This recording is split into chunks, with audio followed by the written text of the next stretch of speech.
Surprise ce matin, la suspension de Yannick Sinner suite à ses deux tests positifs au Clostable en mars dernier est tombée et le numéro 1 mondial sera suspendu pour les 3 prochains mois.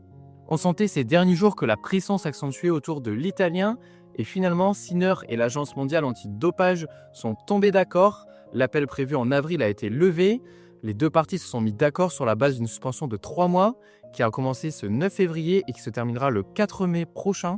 En attendant, Sinner ne pourra pas s'entraîner jusqu'au 13 avril prochain et ne pourra bien entendu pas participer au tournoi auquel il était inscrit.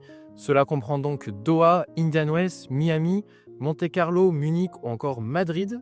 L'Italien va perdre au total 1600 points au classement ATP. Sa place de numéro 1 mondial ne devrait donc pas être remis en question et il pourrait même faire son retour lors du Masters 1000 de Rome chez lui avant de se rendre à Roland-Garros. Forcément, c'est une décision qui fait débat. On se dit que ce n'est pas forcément très pénalisant pour l'Italien d'être suspendu lors de cette période de l'année où il n'a pas beaucoup de points à défendre et où ce n'est pas forcément ses meilleurs tournois. Alors évidemment, nous n'avons pas été dans les discussions entre les deux parties, mais on a le droit de se poser des questions en tant que fan de tennis. Il semblerait qu'être numéro 1 mondial permette d'avoir certains avantages et c'est un vrai camouflet pour notre sport.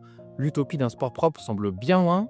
Et vous, qu'en pensez-vous? Est-ce une suspension adaptée ou bien êtes-vous un petit peu révolté contre cela? On attend vos avis en commentaire.